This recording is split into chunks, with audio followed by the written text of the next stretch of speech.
Hi guys, I'm Cam. I'm a sophomore at UH, and this past winter break, I got to go on a medical mission trip through GMA, which means Global Medical Mission Association with JUNI. Um, I got to go to the cities of Zaragoza, Morelos, and Allende to open up free clinics for the people of Mexico. We were blessed to have so many people there with us in the clinic, as well as all the supplies we were able to be provided with that companies donated.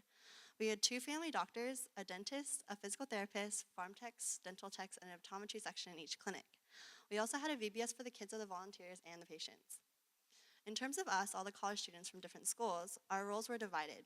Each day there would be a team for VBS and a team for clinic. Halfway through lunch, or after lunch, the teams would switch roles. In the clinic, we basically took turns going one by one with each patient, along with the translator. We started with the chief complaint and talked through why they were here and what they wanted to get checked out. And then we took their vitals, so blood pressure, blood glucose, O2 sat, and temperature. After, we led them to a doctor who would talk through the issue and prescribe meds and or vitamins for the patient. After that, if it was relevant for the patient, we would take them to a dental, PT, or optometry, and after that, finally to the pharmacy for meds, and then to evangelism, where we would take a look at their spiritual life and pray for them. One patient that really stood out to me was a lady about mid to late 40s in Allende who had a history of hypertension, which is high blood pressure, and as well as myocardial infarctions, which means she had a family member who has had a heart attack and died before the age of 55. Her BP was also right below 140 over 90, which means, yes, her blood pressure was getting up there, especially with the diet that she continued to eat. The doctor prescribed some meds to lower her BP as well as some vitamins, and after that, that's all we can really do in her situation, and there wasn't any sort of continuous program that keeps up with her diet and exercise, which is what will help her the most. She also brought up to me that she was having some knee problems, so I brought her to the physical therapist. After examining her, Cyrus, the PT, realized that her leg was completely bent and curved inwards, and that she needed a complete knee replacement if she wanted to continue walking. She asked if we can do it for her because she doesn't have any insurance or money to pay for the procedure, and because we had no surgical team, all we could do is teach her some basic stretches to strengthen the muscles around it, give her vitamins and meds, and move on. After the medical part, I took her to evangelism, where we had a professional counselor from Houston who spoke perfect Spanish, and because of this, I wasn't involved very much in this part. But afterwards, she told me that my patient was going through some very hard times.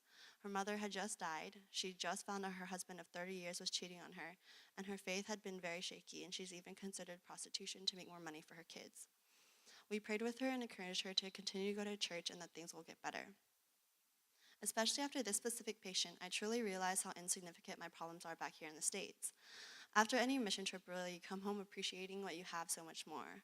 However, for this mission trip specifically, for me, I think the medical aspect of it just brought it to a new level because of how medicine and insurance is so readily available to us here and how it totally isn't there. One of my nights in Mexico at the ranch we were staying at, we were in worship and we were singing a song.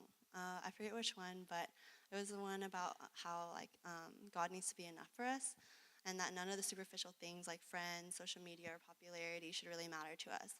As long as God is in our lives and prominent, that should be completely enough for us. I know, of course, we're sinners. We fall short all the time. I know I do.